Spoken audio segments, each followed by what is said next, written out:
Yeah, good morning. It's Ken. Um, I've been playing around with the idea of doing a navigation video here for a bit, and then when I seen John put his out on the aircraft, I thought, well, he'd do one or want to do one, but got in touch with him. He said, no, go ahead. So here we are. Right now, I'm sitting in the Quest Kodiak at Harvey Field S43, and as with anything, like to know where I'm going, so I've decided to go from for this little tutorial, go from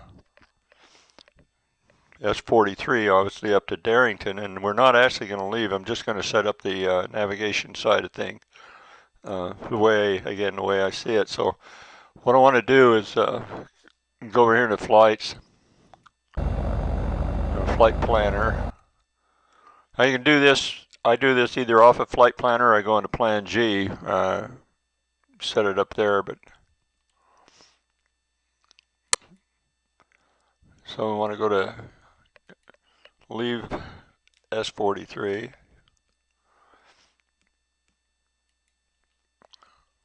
Click OK, and then our destination is Darrington. I'm just going to type in Darrington up here.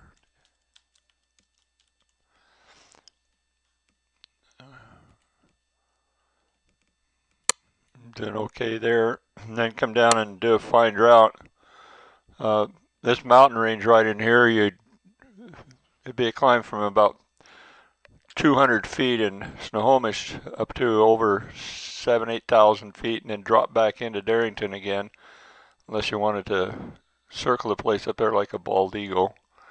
So what I'm going to do is we're going to come up through the side, kind of hang out off the side here a little bit.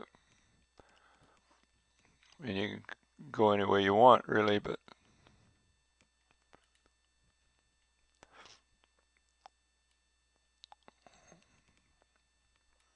right in here, this is where the Oso mudslide was. Wait a minute, right up in there. Right in there, I believe it is. Yeah. That big slide they had where many people were killed. I just kind of stay in the valley here, and let me expand this out to get into.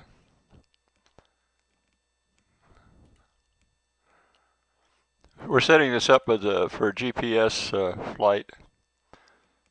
You can do anything you want with it. Freewheel. Use your headings, just be changing your headings and stuff. So I'll kick this up so we're lined up with the runway on the last. Still, see feet. We won't need anything. What is it, about 3,500 feet, and we'll save it. Harvey to Darrington Muni, I can do that. Sometimes when I'm putting these together, you'll see if I'll use the flight number on them.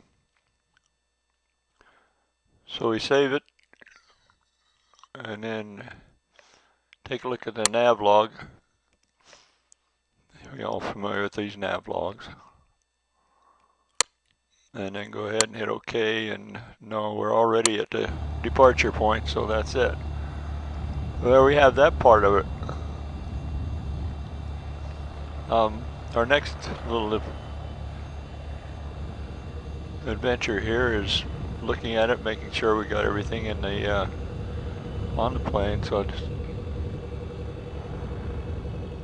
kick on the battery and avionics.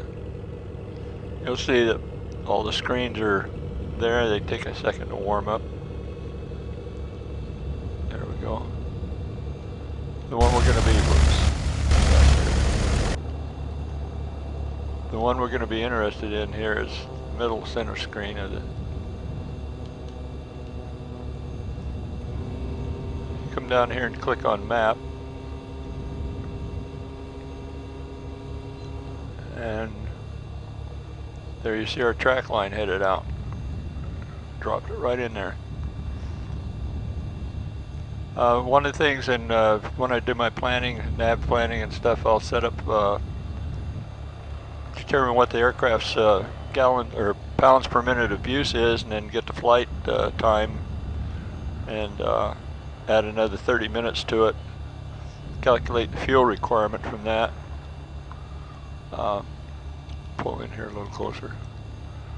But you'll notice your fuel will be here when you light off and get going. She's going to give you how many hours and minutes you've got of endurance left, and of course you get up there and you got you see you've got a flight of 45 minutes with only 30 minutes fuel. Well, something's got to be changed. I'd do that before I left, or if you got into the air and got in a big battle with some wind and so forth, of course you're going to have to change your speed, try and lean out enough to get there.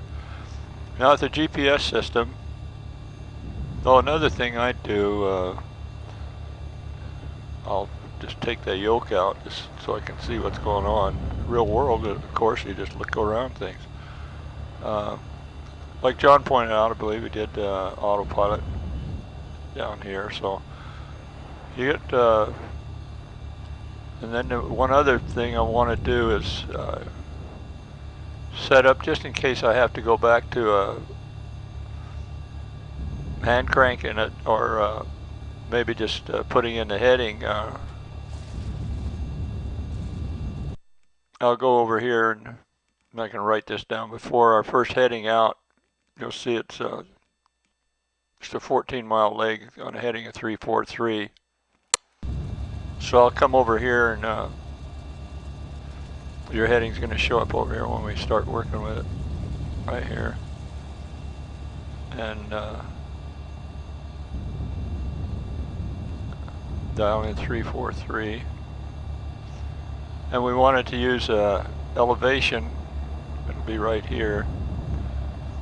We dial in 3,500 feet to start off with. Hope we can stay there.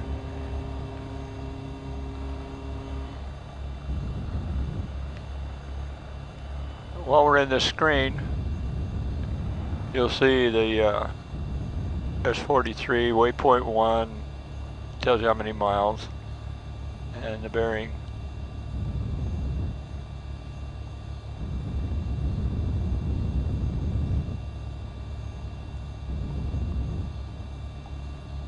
No, don't ask me why we've got 343 in there for an initial heading with a bearing of 033 to waypoint 1. That's a good one.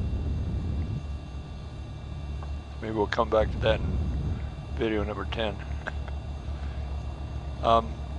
Okay, here's your autopilot.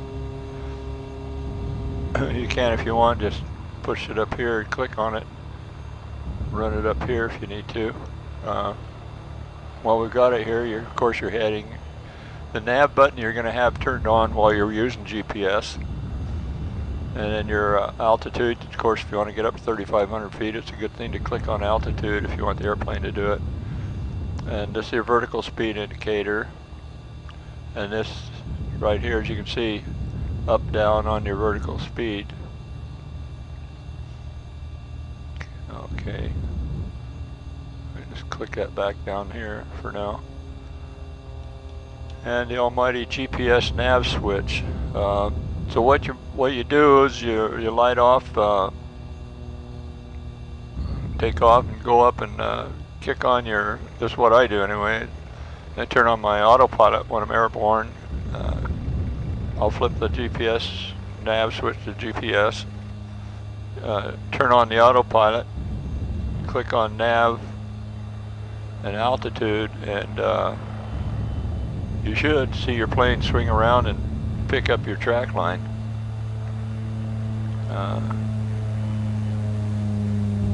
That's just about all there is to it. Your flight plan is right here. All the other business nearest here, your nav range rings. You can go over here, like I said, and show your fuel and stuff. John went through that with you. Over here, if you want to play around with your timing, you'll notice when I clicked on that time reference, here's the Z time. And there's your timing that's going to give you a time for when you left, and you want to, when you get airborne, stop the timer right here. ADF switch is right here. All you got to do is dial in your ADF. There isn't one for this deal. Here's your nearest. I think we dialed into 110.6 right now. That's a Payne Field. Tells you. And this will give you your nav2 Seattle, like it says. Wind direction, velocity, OBS. And I believe that's about it.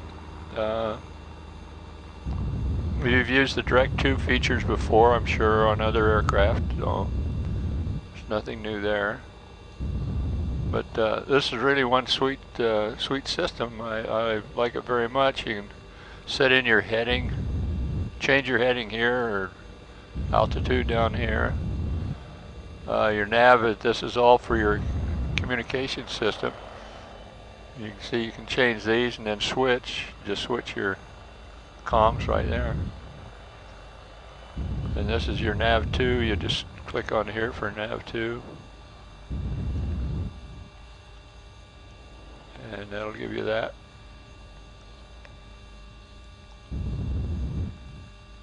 I think we're about there. Your ranges, of course, for your Garmin, and pretty well the same as everything else.